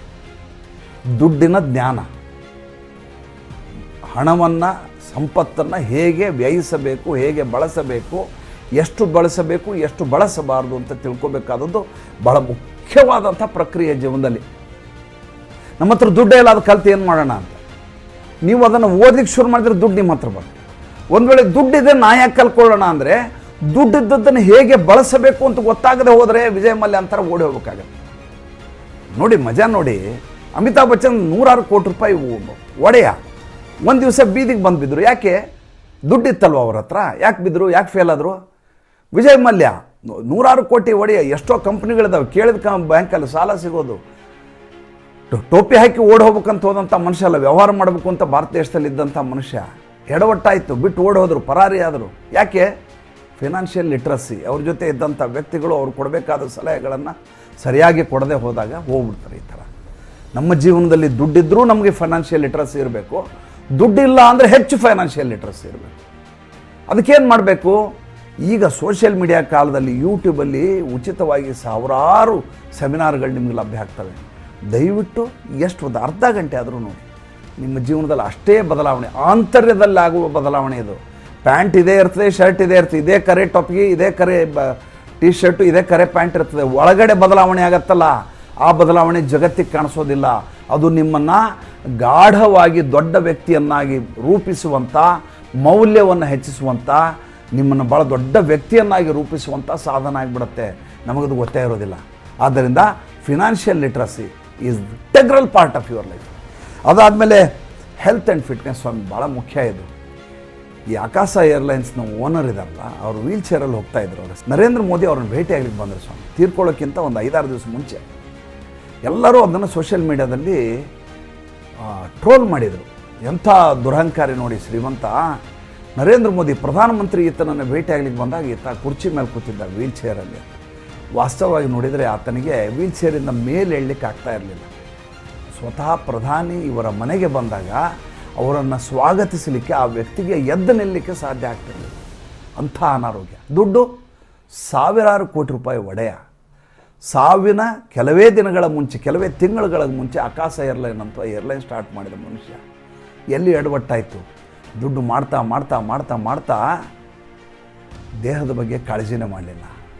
ಧಡೂತಿ ಆಸಾಮಿ, 120-130 kg ಭಾರ, ಭಯಂಕರ ಬುದ್ಧಿವಂತ, ಚಾಣಾಕ್ಷ, ದುಡ್ಡಿನ ವಿಷಯದಲ್ಲಂತೂ ಮುತ್ಸದ್ದಿ, ವ್ಯವಹಾರ ಕೌಶಲ್ಯ, ಯಾವ ಸ್ಟಾಕ್ ಬ್ರೋಕರೇಜಲ್ಲಿ ನಂಬರ್ 1, ಯಾವ ಸ್ಟಾಕ್ ತೊಗೋಬೇಕು, ಯಾವ್ದು ಮಾರಬೇಕು, ಯಾವುದು ಡೆಲಿವರಿ ತೊಗೋಬೇಕು, ಯಾವುದು ಇಂಟ್ರಾಡೇ ಮಾಡಬೇಕು, ಯಾವುದು ಫ್ಯೂಚರು, ಯಾವುದು ಆಪ್ಷನ್ನು, ಎಲ್ಲದರಲ್ಲೂ ನಿಸ್ಸೀಮ. ನೋಡಿದರೆ ಆರೋಗ್ಯವೇ ಇಲ್ಲ. ಅರ್ಧ ಗಂಟೆ ಸ್ವಾಮಿ, ಏನೂ ಮಾಡಬೇಡ್ರಿ, ನಿಮ್ಮ ಕಾಲಲ್ಲಿರೋ ಹವಾಯಿ ಚಪ್ಪಲಿ ಹಾಕ್ಕೊಂಡು ಒಂದು ರೌಂಡ್ ಓಡಾಡಿ ಬರ್ರಿ, ಸಾಕು, ಜೀವನ ಉದ್ಧಾರ ಆಗ್ಬಿಡ್ತದೆ. ಸ್ವಲ್ಪ ಎಕ್ಸರ್ಸೈಸ್ ಮಾಡಿ, ಸಾಧ್ಯ ಆದರೆ ಒಂದು 5 ಪ್ರಾಣಾಯಾಮ ಮಾಡಿರಿ, ಜೀವನ ಸುಗಮ ಆಗಿಬಿಡುತ್ತೆ. ಎಷ್ಟು ತಿನ್ನಬೇಕು ಅಷ್ಟೇ ತಿನ್ನಿ, ನಿಮ್ಮ ದೇಹ ಎಷ್ಟು ಕೇಳುತ್ತೋ ಅಷ್ಟೇ ತಿನ್ನಿ. ಜಿಹ್ವಾ ಚಾಪಲ್ಯಕ್ಕೆ ತಿನ್ನಬೇಡಿ, ನಾಲಿಗೆಯ ರುಚಿಗೆ ಎಂದೂ ತಿನ್ನಬೇಡಿ. ಯಾಕೆಂದರೆ ನಾಲಿಗೆಯ ಪಸೆಯ ಮೇಲೆ ಉಳಿಯೋದು 2.5 ಸೆಕೆಂಡು. ಅದಾದ ಮೇಲೆ ಒಳಗಡೆ ಹೋಗಿ ಸೇರ್ಕೊಳ್ತದೆ. ಒಳಗಡೆ ಹೋಗಿ ಸೇರ್ಕೊಂಡ್ಮೇಲೆ ಅದು ಏನೇನು ಮಾಡತ್ತೆ, ಆಪತ್ತುಗಳನ್ನ ಉಂಟು ಮಾಡತ್ತೆ ಅಂತ ಯಾರಿಗೂ ಗೊತ್ತಿಲ್ಲ. ತಿನ್ನುವ ಆಹಾರ ಅಮೃತವಾಗಿರಬೇಕು. ಔಷಧಿಯನ್ನು ಸೇವಿಸ್ತೇವೆ ಅಂತ ಊಟ ಮಾಡಬೇಕು. ತ್ಯಾಗವನ್ನೇ ಮಾಡಲಾರ್ದೆ ಬದುಕು ರೂಪಿಸ್ಕೊಳ್ಳಿಕ್ಕೆ ಸಾಧ್ಯವೇ ಇಲ್ಲ. ಆರೋಗ್ಯ, ವ್ಯಾಯಾಮ, ವಾಕಿಂಗು, ಜೀವನದಲ್ಲಿ ಶಿಸ್ತು, ಇಷ್ಟನ್ನು ರೂಢಿಸಿಕೊಂಡ್ರೆ ಮಾತ್ರ ನಾವು ಶ್ರೀಮಂತರಾಗಲಿಕ್ಕೆ ಸಾಧ್ಯ ಇಲ್ಲ. ನಾವು ಶ್ರೀಮಂತರಾಗಲಿಕ್ಕೆ ಸಾಧ್ಯವೇ ಇಲ್ಲ. ಅದಾದಮೇಲೆ ಭಾಳ ಮುಖ್ಯವಾದದ್ದು ಕನ್ಸಿಸ್ಟೆನ್ಸಿ ಆ್ಯಂಡ್ ಪರ್ಸಿಸ್ಟೆನ್ಸ್ ಅಂಥೇಳಿ. ಕನ್ಸಿಸ್ಟೆನ್ಸಿ ಅಂದರೆ ನಿರಂತರತೆ, ಪರ್ಸಿಸ್ಟೆನ್ಸ್ ಅಂದರೆ ದೃಢ ನಿಶ್ಚಯ ಅಂಥೇಳಿ, ಹಠಮಾರಿತನ ಅಂಥೇಳಿ. ಏನು ಹಠ? ನಿರಂತರತೆ. ಯಾವುದೋ ಒಂದು ಮಾಡ್ತೀರಿ. ಇವತ್ತು ವಾಕಿಂಗ್ ಹೋಗಿ ಬಂದೆ, ನಾಳೆಯಿಂದ ಬೇಡ ಅನ್ನಷ್ಟು ಬಿಟ್ಬಿಟ್ಟೆ. ಇವತ್ತು ನೀವು ಹೇಳಿದ್ರಿ ರವೀಂದ್ರ ಜೋಶಿ ಅವರಂಥ ಪುಸ್ತಕ ಓದಿದೆ, ನಾಳೆ ಇವತ್ತು ಆಗಲಿಲ್ಲ, ಬೇಡ ನಾಳೆ ಓದ್ಬಿಡ್ತೀನಿ ಅಂತ. ದಯವಿಟ್ಟು ನಿರಂತರತೆಯನ್ನು ಯಾವತ್ತೂ ಬ್ರೇಕ್ ಮಾಡಬೇಡಿ. ನಾನು ಹೇಳಿದ್ನಲ್ಲ, ನಾನು 4 ವರ್ಷದ ಕೆಳಗೆ ವಿಡಿಯೋ ಮಾಡುವಾಗ ನನ್ನ ಶೈಲಿಯೇ ಬೇರೆ ಇತ್ತು. Oldest video of Ravindra Joshi ಅಂತ ಯೂಟ್ಯೂಬ್ ಹೋಗ್ರಿ ನೀವು, ಅಥವಾ ಫೇಸ್ಬುಕ್ ಹೋಗಿ. ಎಷ್ಟು ಕೆಟ್ಟದಾಗಿದೆ ಅಂದರೆ ನಂಗೆ ನೋಡ್ಲಿಕ್ಕೆ ನನಗೆ ಬೇಜಾರಾಗುತ್ತೆ. ಹಿಂಗೆಲ್ಲ ಮಾತಾಡ್ತಾ ಇದ್ದೆ ನಾನು. ನನ್ನ ಆಂಗಿಕ ಚಲನೆಗಳಿತ್ತು ಈ ರೀತಿ ಇತ್ತ, ನನ್ನ ಹಾವಭಾವ ಇಷ್ಟು ಕೆಟ್ಟದಾಗಿತ್ತ, ನಾನು ಈ ರೀತಿ ಎಲ್ಲ ಮಾತಾಡ್ತಾ ಇದ್ದೆ. ಎಷ್ಟು ಚೆನ್ನಾಗಿ ಮಾತಾಡ್ಬೋದಿತ್ತಲ್ಲ, ಎಷ್ಟು ಪೋರೆಸ್ಟ್ ಟಾಕ್ ನಂದು ಅಂತ ನನಗೆ ಈಗ ಬೇಸರ ಆಗುತ್ತೆ, ಮುಜುಗರ ಆಗುತ್ತೆ. ಆದರೆ ಅವತ್ತು ನಾನು ಅಷ್ಟು ಕೆಟ್ಟದಾಗಿ ಮಾತನಾಡಿದ ವ್ಯಕ್ತಿ ಈ ಮಟ್ಟಿಗೆ ಬರಬೇಕು. ಈಗ ನಾನು ಶ್ರೇಷ್ಠ ಅಂತ ಹೇಳ್ತಾ ಇಲ್ಲ, ಅವತ್ತಿನಿಗಿಂತ ಬೆಟರ್ ಆಗಲಿಕ್ಕೆ ಸಾಧ್ಯ ಆಗಿದ್ದೆ ಹೇಗೆ ಅಂದರೆ ಆ ನಿರಂತರತೆಯಿಂದ. ನಿರಂತರವಾಗಿ ಬರೀರಿ, ಅದ್ಭುತವಾಗಿ ಬರೀತೀರಿ. ಹೊಸ ಹೊಸ ಶಬ್ದಗಳು ಸಿಗ್ತವೆ. ಕೃಷಿ ಮಾಡ್ತಾ ಹೋಗಿ, ನಿರಂತರವಾಗಿ ಯಾವುದೇ ಕೆಲಸ ಮಾಡಿ. ಆ ನಿರಂತರತೆಯಲ್ಲಿ ಸಾರ್ಥಕ್ಯ ಇದೆ, ಆ ನಿರಂತರತೆಯಲ್ಲಿ ಪರಿಪೂರ್ಣತೆ ಇದೆ, ಆ ನಿರಂತರತೆಯಲ್ಲಿ ಅಕಂಪ್ಲಿಷ್ಮೆಂಟ್ ಇದೆ, ಆ ನಿರಂತರತೆಯಲ್ಲಿ ಶ್ರೀಮಂತಿಕೆ ಇದೆ, ಆ ನಿರಂತರತೆಯಲ್ಲಿ ಸಾಧನೆ ಇದೆ, ಆ ನಿರಂತರತೆಯಲ್ಲಿ ಗೆಲುವಿದೆ, ಆ ನಿರಂತರತೆ ಜಯಶೀಲತೆ ಇದೆ. ಆ ನಿರಂತರತೆಯಲ್ಲಿ ಏನಿಲ್ಲ ಹೇಳಿ, ದೃಢ ನಿಶ್ಚಯ. ಮತ್ತೆ ಮಾಡ್ತೀನಿ, ಮತ್ತೆ ಮಾಡ್ತೀನಿ, ಮತ್ತೆ ಮಾಡ್ತೀನಿ. 1000 ಸಲ ಫೇಲ್ ಆಗಲಿ, ಮತ್ತೆ ಮಾಡೋದೇ. ಒಂದಿಲ್ಲ ಒಂದು ದಿವಸ ಗೆಲುವು ಬಂದೇ ಬರುತ್ತೆ. ಬಹಳಷ್ಟು ಜನರಿಗೆ ಇದು ಗೊತ್ತೇ ಇರೋದಿಲ್ಲ. ವ್ಯಾಲ್ಯೂ ಕ್ರಿಯೇಷನ್ ಅಂದರೆ ಏನಿದೆ? 8ನೇ ಭಾಳ ಮುಖ್ಯವಾದ ಸೂತ್ರ ಇದು. ಸರ್ವೀಸನ್ನು ಕೊಡಿ ಸಮಾಜಕ್ಕೆ, ಎದುರಿಗಿರೋರಿಗೆ, ಅಗತ್ಯ ಇರೋರಿಗೆ, ಗ್ರಾಹಕರಿಗೆ ಸೇವೆಯನ್ನು ಕೊಡಿ. ತನ್ಮೂಲಕ ವ್ಯಾಲ್ಯೂ ಮಾಡಿಕೊಳ್ಳಿ. ಊಬರ್ ಅನ್ನುವಂಥ ಕಂಪ್ನಿ ಇದೆ, ಓಲಾ ಅಂತ ಕಂಪ್ನಿ ಇದೆ. ಅವ್ರ ಹತ್ರ ಏನಾರು ಕಾರ್ ಇದಾವನ್ರಿ? ಒಂದೇ ಒಂದು ಕಾರು ಇಲ್ಲ ಅವ್ರ ಹತ್ರ. ಆದರೆ ಯಾರಿಗೆ ಕಾರಿನ ಅಗತ್ಯವಿದೆಯೋ ಆ ಕಾರನ್ನು ಮನೆಗೆ ಕಳಿಸುವಂಥ ಸಾಫ್ಟ್ವೇರನ್ನು, ಪ್ಲ್ಯಾಟ್ಫಾರ್ಮನ್ನು ಅವರು ಸಿದ್ಧಪಡಿಸಿದ್ದಾರೆ. ಮೇಕ್ ಮೈ ಟ್ರಿಪ್ ಅಂತಿದೆ ಅಪ್ಪ. ಅವ್ರ ಹತ್ರ ಹೋಟ್ಲ್ಗಳಿದ್ದಾವನ್ರಿ, ಯಾವ ಹೋಟ್ಲು ಇಲ್ಲ ಅವ್ರಿಗೆ, ಬೇರೆ ಯಾವುದೋ ಹೋಟ್ಲನ್ನ ಟೈ ಅಪ್ ಮಾಡ್ಕೊಂಡಿದ್ದಾರೆ. ನಿಮಗೆ ಹೋಟೆಲ್ ಬೇಕು ಅಂದಾಗ ನೀವು ಹೋಟ್ಲ್ ಹುಡ್ಕೋದು, ಹೋಟ್ಲ್ ಕಂಪ್ನಿ ಹೋಗಲ್ಲ, ನೀವು ಮೇಕ್ ಮೈ ಟ್ರಿಪ್ ಹೋಗ್ತೀರಿ. ಯಾಕೆ? ಅಲ್ಲಿ ನಿಮಗೆ ಆ ಪ್ಲ್ಯಾಟ್ಫಾರ್ಮ್ನಲ್ಲಿ ಹೋಟೆಲ್ ಸಿಗತ್ತೆ. ಆ ಹೋಟೆಲನ್ನು ನಿಮಗೆ ಕೊಡುವ ಮೂಲಕ ಆತ ನಿಮಗೆ ಆ ಸೇವೆ ಕೊಟ್ಟು ತನ್ನ ಕಮಿಷನನ್ನು ಅವ್ರು ತಗೋತಾರೆ. ಓಲಾ ಗಾಡಿಗೆ ನಿಮ್ಮ ಮನೆ ಕಳಿಸೋ ಮೂಲಕ ಆತನಿಗೆ ಬರುವ ಕಮಿಷನ್ ಸಿಗತ್ತೆ. ಸಮಾಜಕ್ಕೆ, ಗ್ರಾಹಕರಿಗೆ, ಸುತ್ತಮುತ್ತಲಿನವರಿಗೆ, ಮಿತ್ರರಿಗೆ, ಬಂಧುಗಳಿಗೆ, ಜಗತ್ತಿನ ಎಲ್ಲರಿಗೂ ನಾವು ಸೇವೆಗಳನ್ನು ಅಥವಾ ಉತ್ಪಾದನೆಯನ್ನು ಅಥವಾ ವಸ್ತುವನ್ನು ಮಾರುವ ಮೂಲಕ ನಮ್ಮ ಮೌಲ್ಯವನ್ನು ವೃದ್ಧಿಸಿಕೊಳ್ಳಬೇಕು. ದುಡ್ಡು ಮಾಡಲಿಕ್ಕಿರುವ ಏಕಮೇವ ಸಾಧನೆ. ನನಗೆ ಬರೆಯಲಿಕ್ಕೆ ಬರುತ್ತೆ, ತುಂಬ ಚೆನ್ನಾಗಿ ಬರೆದು ಪತ್ರಿಕೆಗೆ ಆರ್ಟಿಕಲ್ ಕಳಿಸಿ ಅಲ್ಲಿಂದ ರೆಮ್ಯುನರೇಷನ್ ತೊಗೋಬೇಕು. ನನಗೆ ತುಂಬ ಚೆನ್ನಾಗಿ ಬರೆದದ್ದು ಆರ್ಟಿಕಲ್ ಪಬ್ಲಿಷ್ ಆಗಿದ್ದಾವೆ, ಅದನ್ನು ತೊಗೊಂಡೋಗಿ ಪಬ್ಲಿಷರ್ ಕಡೆ ಕೊಟ್ಟು ನಾನು ಅದಕ್ಕೆ ಬೇಕಾದಂಥ ರಾಯಲ್ಟಿಯನ್ನು ಇಸ್ಕೋಬೇಕು. ನನಗೆ ತುಂಬ ಚೆನ್ನಾಗಿ ಮಾತಾಡ್ಲಿಕ್ಕೆ ಬರುತ್ತೆ, ಯೂಟ್ಯೂಬ್ನಲ್ಲಿ ಚಾನಲ್ ಮಾಡಿ ಆ ಚಾನಲ್ ಮೂಲಕ ನಾನು ಸಬ್ಸ್ಕ್ರೈಬರ್ಗಳನ್ನ ಮಾಡಿಕೊಂಡು ನನ್ನ ರಾಯಲ್ಟಿಯನ್ನು ಪಡಿಬೇಕು. ನನಗೆ ಯಾವುದೋ ಒಂದು ವಸ್ತುವನ್ನು ನಿರ್ಮಾಣ ಮಾಡಲಿಕ್ಕೆ ಬರುತ್ತೆ, ಆ ವಸ್ತುವನ್ನು ನಿರ್ಮಾಣ ಮಾಡುವ ಮೂಲಕ ಅದನ್ನು ಮಾರಾಟ ಮಾಡಿ ಅದಕ್ಕೆ ದುಡ್ಡು ಮಾಡಬೇಕು. ಇಲ್ಲ, ನಂಗೆ ತುಂಬ ಚೆನ್ನಾಗಿ ಮಾತಾಡ್ಲಿಕ್ಕೆ ಬರುತ್ತೆ, ಯಾವುದೋ ಒಂದು ವಸ್ತುವನ್ನು ತೆಗೆದುಕೊಂಡು ಬಂದು ಅದನ್ನು ಬೀದಿಯಲ್ಲಿ ನಿಂತು ಮಾರಾಟ ಮಾಡಿ ದುಡ್ಡು ಮಾಡಬೇಕು. ಒಬ್ಬ ತರಕಾರಿ ಮಾರುವವನು ಕೂಡ ಸರ್ವೀಸ್ ಕೊಡುವ ಮೂಲಕ ದುಡ್ಡನ್ನು ಪಡಿತಾನೆ. ತರಕಾರಿ ಅವನದಲ್ಲ, ಯಾವುದೋ ಕೃಷಿಕ ಬೆಳೆದದ್ದು. ಈತ ನಮ್ಮ ಮನೆ ಮುಂದೆ ಗಾಡಿ ತೊಗೊಂಬಂದು ಉಳ್ಳಾಗಡ್ಡೆ ಅಂತ ಕೂಗ್ತಾನಷ್ಟೇ. ಉಳ್ಳಾಗಡ್ಡಿ ಬೆಳೆದವನು ಯಾರೋ, APMC ಮಾರ್ಕೆಟಲ್ಲಿ ಮಾರ್ಲಿಕ್ಕೆ ಇಟ್ಟವನು ಯಾರೋ, ತೊಗೊಂಬಂದವನು ಮೂರನೇದವನು, ಖರೀದಿ ಮಾಡೋರು ನಾವು, ಲಾಭ ಮಾಡ್ಕೊಳ್ಳೋರು ಇವರು 3 ಜನ. ಇದಕ್ಕೆ ವ್ಯಾಲ್ಯೂ ಆ್ಯಡಿಷನ್ ಅಂತಾರೆ. ಜನರಲೈಸ್ ಮಾಡಿ ಹೇಳ್ತಾ ಇದ್ದೀನಿ. ನಿಮ್ಮ ಜೀವನದಲ್ಲಿ ನೀವು ಶ್ರೀಮಂತರಾಗಲಿಕ್ಕೆ ನೋಡಿ, ಬಿಲ್ ಗೇಟ್ಸ್ ಬಗ್ಗೆ ಹೇಳ್ತಾ ಇದ್ದೀನಿ. Bill Gates ಮಾಡಿದ್ದೇನು? ಕಂಪ್ಯೂಟರನ್ನು ಹೇಗೆ ಆಪರೇಟ್ ಮಾಡಬೇಕು, ಸುಲಭವಾಗಿ ಜನರಿಗೆ ಈ ತಂತ್ರಜ್ಞಾನವನ್ನು ಉಪಯೋಗಿಸೋದು ಹೇಗೆ ಅಂತ ವಿಂಡೋಸ್ ಮಾಡಿದ ವ್ಯಕ್ತಿ, ಮೈಕ್ರೋಸಾಫ್ಟ್ ಮೂಲಕ ಯೂಸರ್ ಫ್ರೆಂಡ್ಲಿಯಾಗಿ. ಇವತ್ತು ಜಗತ್ತಿನ ಅತ್ಯದ್ಭುತವಾದಂಥ ಶ್ರೀಮಂತ, ದೊಡ್ಡ ಸಾಧನೆಯನ್ನು ಮಾಡಿದ ವ್ಯಕ್ತಿ. ಇವನು ಮಾಡಿದ್ದೇನು? ಸ್ಟೀವ್ ಜಾಬ್ಸು ಅವನ ಕಂಪ್ನಿಯಿಂದ ಕಿತ್ತು ಹೊರಗಡೆ ಹಾಕಿದ್ರು. ಸ್ಟೀವ್ ಜಾಬ್ಸ್ ಆ್ಯಪಲ್ನಂಥ ಕಂಪ್ನಿಯನ್ನು ಸೃಷ್ಟಿ ಮಾಡಿದ. ಆ್ಯಪಲ್ನಂಥ ಕಂಪ್ನಿಯನ್ನು ಸೃಷ್ಟಿ ಮಾಡಿ ಜಗತ್ತಿನ ಎಲ್ಲ ಆ್ಯಂಡ್ರಾಯ್ಡ್ ಫೋನ್ಗಿಂತ ಅತ್ಯಂತ ದುಬಾರಿ ಫೋನನ್ನು ಮಾಡಿ ಇವತ್ತಿಗೂ ಸಸ್ಟೈನ್ ಮಾಡ್ಕೊಂಡಿದ್ದಾರೆ, ಇವತ್ತಿಗೂ ಮಾರಾಟ ಮಾಡ್ತಾ ಇದ್ದಾರೆ, ಇವತ್ತಿಗೂ ಜನರು ಹುಚ್ಚೆದ್ದು ತೆಗೆದುಕೊಂಡು ಹೋಗುವಂಥ ಮೊಬೈಲನ್ನು ತಯಾರಿ ಮಾಡ್ತಾ ಇದ್ದಾರೆ. ಹೇಗೆ? ಜನರಿಗೆ, ಗ್ರಾಹಕರಿಗೆ ಏನು ಬೇಕು ಅಂತ ಆತನಿಗೆ ಗೊತ್ತಿದೆ. ಗುಣಮಟ್ಟ ಅಂದರೆ ಏನು ಗೊತ್ತಿದೆ. ಇದನ್ನು ನಾವು ರೂಢಿಸ್ಕೊಂಡ್ಬಿಟ್ರೆ ನಮ್ಮ ಶ್ರೀಮಂತಿಕೆಯಿಂದ ತಡೆಯಲಿಕ್ಕೆ ಯಾರ ಕಡೆ ಸಾಧ್ಯ ಇಲ್ಲ. ಬೇರೆ ಏನೂ ಆಗಲಿಲ್ಲ ಅಂತೇಳಿ ನಾನು ಹೇಳ್ತಾ ಇರೋದು 6 ತಿಂಗಳ ಗಡುವು ನಿಮಗೆ. 6 ತಿಂಗಳಲ್ಲಿ ನೀವು ಕೋಟ್ಯಾಧಿಪತಿ ಆಗೋದಿಲ್ಲ, 100%. 6 ತಿಂಗಳಲ್ಲಿ ಕೋಟ್ಯಾಧಿಪತಿ ಆಗುವ ರಸ್ತೆ ಹೇಗೆ ಅಂತ ನಿಮ್ಗೆ ಗೊತ್ತಾಗುತ್ತೆ. ಬೇರೆಯವ್ರಿಗೆ ಗೊತ್ತಾಗತ್ತೋ ಇಲ್ಲ, 6 ತಿಂಗಳಲ್ಲಿ ನೀವು ಬದಲಾಗಿದ್ದೀರಿ ಅಂತ ನಿಮ್ಗೆ ಗೊತ್ತಾಗುತ್ತೆ. ಈ 8 ಸೂತ್ರ ದಯವಿಟ್ಟು ಇನ್ನೊಂದು ಸಲ ಎಲ್ಲಿಯಾದರೂ ಬರೆದಿಟ್ಕೊಳ್ಳಿ. ಆವಾಗ ಅದರ ಮೇಲೆ ಮೆಲುಕು ಹಾಕಿ. ಈ 8ರಲ್ಲಿ ಇವತ್ತು ಎಷ್ಟು ಪಾಲಿಸಿದ್ದೀನಿ ಅಂತ ನೋಡ್ಕೊಳ್ಳಿ. ರಾತ್ರಿ ಡೈರಿ ಬರೆಯೋದನ್ನು ಮರಿಬೇಡಿ. ಇದು 8ರಲ್ಲಿ ಎಷ್ಟು ಇವತ್ತು ಪಾಲಿಸಿದ್ದೀನಿ ಅನ್ನೋದನ್ನು ಆಲೋಚನೆ ಮಾಡಿದಾಗ, ನೀವು ಪರಾಮರ್ಶೆ ಮಾಡಿಕೊಂಡಾಗ ನಾಳೆ ಈ ತಪ್ಪುಗಳನ್ನು ಮಾಡಬಾರದು ಅಂತ ನಿಮ್ಗೆ ಗೊತ್ತಾಗತ್ತೆ.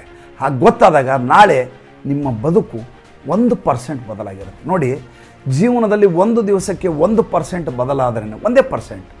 ಇವತ್ತು ನಾನು ಹೆಚ್ಚು ಆಹಾರ ಸೇವಿಸೋದು ಬೇಡ, ಮಿತವಾದ ಆಹಾರ ಸೇವಿಸೋಣ ಅಂತ ನಾನು ತೀರ್ಮಾನ ಮಾಡಿದರೆ 30 ದಿವಸಕ್ಕೆ 30% ಬದಲಾಗಿರುತ್ತೆ. ನಾನು 1 ವರ್ಷಕ್ಕೆ 365 ಪಟ್ಟು ಬದಲಾಗಿರ್ತೇನೆ ಸ್ವಾಮಿ.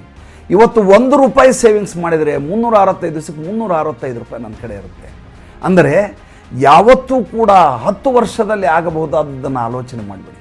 ಈ ಕ್ಷಣದಲ್ಲಿ ನಾನು ಈಗ ಮಾಡ್ತಾ ಇರುವ ಕೆಲಸದಲ್ಲಿ ವ್ಯಾಲ್ಯೂ ಹಾಕುವುದೇನು ಅಂತ ನಾವು ಆಲೋಚನೆ ಮಾಡಿದರೆ, ಈ ಕ್ಷಣದಲ್ಲಿ ನಾನು ಶ್ರೀಮಂತಿಕೆ ಕಡೆ ಹೇಗೆ ದಾಪುಗಾಲಿಡಬೇಕು ಅಂತ ಆಲೋಚನೆ ಮಾಡಿದರೆ, ಒಂದು ಕದಲಿಕೆ, ಒಂದು ಹೆಜ್ಜೆ ಮುಂದೆ ಹೋದರೆ ಜೀವನವೇ ಬದಲಾಗಿ ಹೋಗುತ್ತೆ. ಹಾಗೆ ಬದಲಾಗುವುದಕ್ಕಾಗಿ ನಾನು ಇಷ್ಟೆಲ್ಲ ಆಂತರ್ಯದಿಂದ ನನ್ನನ್ನು ನಾನು ಹಿಂಡಿಕೊಂಡು ತಮ್ಮೆದುರಿಗೆ ಇದೆಲ್ಲವನ್ನು ಹೇಳಿರೋದು. ನನ್ನ ಆಸೆ ಜಗತ್ತು ಸಮೃದ್ಧವಾಗಿರಬೇಕು. ನನ್ನ ಸುತ್ತಮುತ್ತಲಿರೋರು ನಿನ್ನ ವಿಡಿಯೋ ನೋಡಿ ನನ್ನ ಜೀವನ ಬದಲಾಗೋಯ್ತಯ್ಯ ಅಂಥೇಳಿ ಸಂತೋಷ ಪಡಬೇಕು. ಆ ರೀತಿಯಾದಂಥ ಬದುಕನ್ನು ರೂಪಿಸುವ ಸಂಕಲ್ಪದೊಂದಿಗೆ ಮಾಡಿದಂಥ ವಿಡಿಯೋ. ದಯವಿಟ್ಟು ಇದನ್ನು ಹೆಚ್ಚು ಜನರಿಗೆ ಶೇರ್ ಮಾಡಿ, ಲೈಕ್ ಮಾಡಿ. ಈ ಮೊಬೈಲ್ ಇದೆಯಲ್ಲ, ಈ ಯೂಟ್ಯೂಬ್ ಇದೆಯಲ್ಲ, ಈ ಲೈಕ್ ಮಾಡಿದರೆ ಅದು ಅರ್ಥ ಮಾಡ್ಕೋತಾನೆ. ಅಲ್ಗಾರಿದಮ್ ಅಂತ ಹೇಳ್ತಾರೆ, ಅದು ಸ್ಟಡಿ ಮಾಡ್ತಂತೆ. ಇದು ಒಳ್ಳೆಯ ವಿಡಿಯೋ ಇದೆ ಅಂತ ಇವರು ಲೈಕ್ ಮಾಡಿದ್ದಾರೆ, ಇದನ್ನು ಹೆಚ್ಚು ಜನರಿಗೆ ತಲುಪಿಸೋಣ ಅಂತ ಅದು ಅದರದಾದಂಥ ಭಾಷೆ ಇರುತ್ತೆ, ತಂತ್ರಜ್ಞಾನದ ಭಾಷೆ ಇರುತ್ತೆ, ಟೆಕ್ನಾಲಜಿಕಲ್ ಲ್ಯಾಂಗ್ವೇಜ್. ಅದು ಬೇರೆದವ್ರಿಗೆ ಕಳಿಸುತ್ತೆ. ಅದಕ್ಕೆ ದಯವಿಟ್ಟು ಮೊದಲು ಲೈಕ್ ಮಾಡಿ, ಪಕ್ಕದಲ್ಲೊಂದು ಆ್ಯರೋ ಮಾರ್ಕ್ ಇದೆ, ಅದು ಶೇರ್ ಮಾಡೋದು. ನಿಮ್ಗೆ ಯಾರು ಬೇಕು ಅವ್ರಿಗೆ ಶೇರ್ ಮಾಡಿ, ತನ್ಮೂಲಕ ಹೆಚ್ಚು ಜನರಿಗೆ ಅರಿವನ್ನು ಮೂಡಿಸೋಣ, ಸಮೃದ್ಧವಾದ ಸಮಾಜವನ್ನು ನಿರ್ಮಾಣ ಮಾಡೋಣ. ಬಿಲ್ ಗೇಟ್ಸ್ ಒಬ್ಬನೇ ಯಾಕ್ರಿ ಶ್ರೀಮಂತ ಆಗಬೇಕು? ಬಿಲ್ ಗೇಟ್ಸ್ ಒಬ್ಬನೇ ಯಾಕ್ರಿ ಸಾಧಕ ಅನ್ಸ್ಕೋಬೇಕು? ನಾವು ನೀವು ಏನು ಬಿಲ್ ಗೇಟ್ಸ್ಗಿಂತ ಕಡಿಮೆ ಇದ್ದೀವೇನ್ರಿ? ನಮ್ಮೊಳಗೂ ಅಂಥ ತಹತಹಿಕೆ ಇದ್ದೇ ಇದೆ. ಆದರೆ ನಮಗೆ ಸರಿಯಾದ ಮಾರ್ಗದರ್ಶನ ಇಲ್ಲದೆ ನಮ್ಮ ಜೀವನದ ಎಷ್ಟೋ ದಿನಗಳನ್ನು ವ್ಯರ್ಥ ಮಾಡಿಬಿಟ್ಟಿದ್ವಿ. ಆದರೆ ಯಾವತ್ತು ಶುರು ಮಾಡ್ತೀವೋ ಅದೇ ಒಳ್ಳೆಯ ಮುಹೂರ್ತ. ನಿಮ್ಮ ಮುಹೂರ್ತ ಈ ಕ್ಷಣದಲ್ಲಿ ಪ್ರಾರಂಭವಾಗಿದೆ. ನಮಸ್ಕಾರ.